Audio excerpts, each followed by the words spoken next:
I want to talk about a couple things with regard to images in Reflect. So, a few of these are new features, and a couple of them are tricks that you might not know about, and I think they can unlock a couple helpful workflows. Some of these are specific to the mobile app, but the other ones are across the board, so I'll be sure to address those. But I'm going to do this whole video just from within the mobile app to make it easier.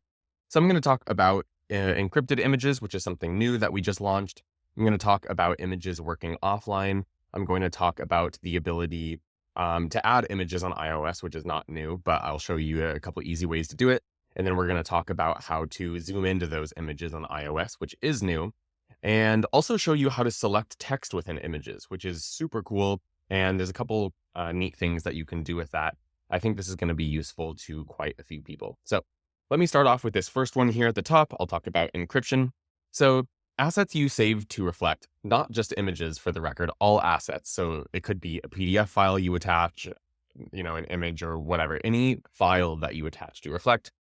It's now end-to-end encrypted. And that means that any image or file you add to a note can only be decrypted and viewed by you. So previously, these assets were saved behind a private link. Now they're just encrypted before leaving your machine. So it's just an additional layer of security. And this will be added automatically to anything going forward, so there's nothing you need to do special. And again, just to emphasize, this video is about images specifically, but that actual encryption applies also to other files that you add to a note. Okay, that was a quick one. There's nothing really to show on that. Let's do works offline. So this is a big one now. If you used Reflect previously a lot with images, you might note that when you go offline, you can no longer view the images because of that link system.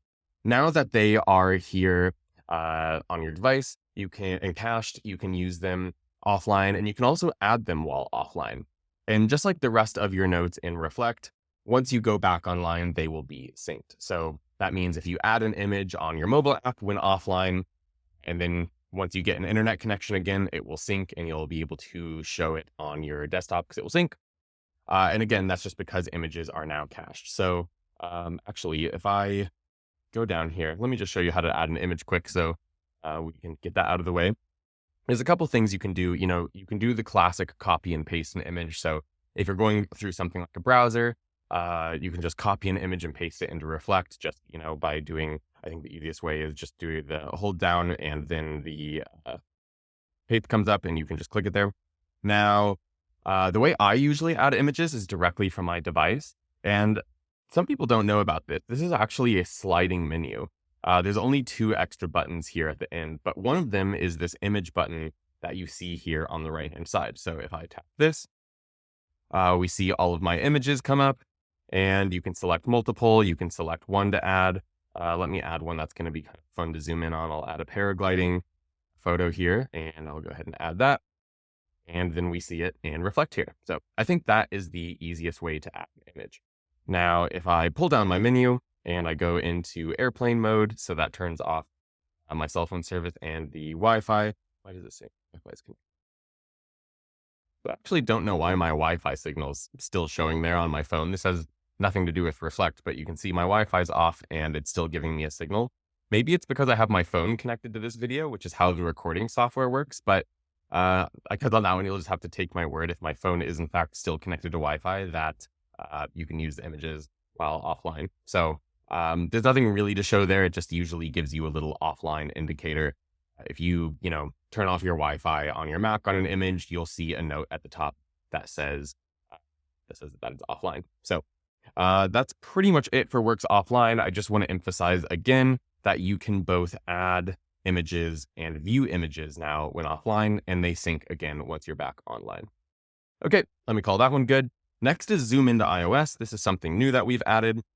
This image I added here will be kind of fun to zoom into because it's a paragliding shot. So if I just click on this, it goes into full screen, and I can just do the classic pinch into zoom to view it.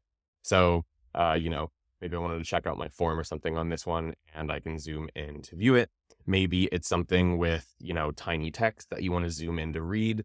Whatever the reason, you can either do the pinch to zoom, which I'm doing right now, or you can do the classic double tap to zoom in and zoom out. So just a little new thing that's kind of useful.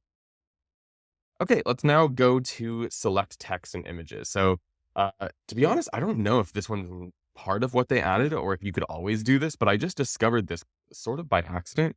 So if I go down, let me create a space here and let me add an image with some text. So I've been researching restaurants here in Slovenia. I took a screenshot of this review here. It's mostly about drinking. But let's say, I'm like collecting reviews about something for whatever reason. And let's say that I need to, I don't know, do whatever I want with the text. Again, I can zoom in here. So just to give you kind of another thing, I think the zoom to text is probably more helpful or zooming in is more useful when you actually have text. But what I can do is from this screen here, let me put my menu down there just so that we get a better view of it. And let's say that I want to copy the text and maybe add it to my note with only text or something. Or maybe I want to translate the text. Those are two good use cases. This one, I will warn you have to kind of get used to doing it. So play around with it a few times. The easiest way that I found to do this is if you just tap on one of the words and hold down, and then you see that appear. That then gives you these bars, which, you can go select the whole paragraph. And again, I can copy that text. I can look it up. I can translate it. This one is a review, so Google did it for me. I can search it in the web, and I can also share it. So this is just kind of the basic text menu that lets you do stuff with it. But I think it's very interesting and, hopefully eventually it will get good enough, or maybe your handwriting is good enough that you could even take screenshots of your journal page and select the text and copy it in there. So let's just say that I only want to keep this review.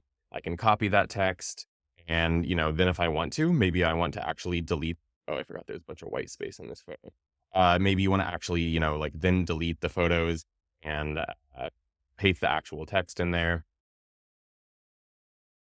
And there I have the review and I could just add it to my note. Another thing that I guess I should just mention really quickly, you might have noticed these bars at the bottom. So I'm going to clear this out. That is pretty much it for the image tricks.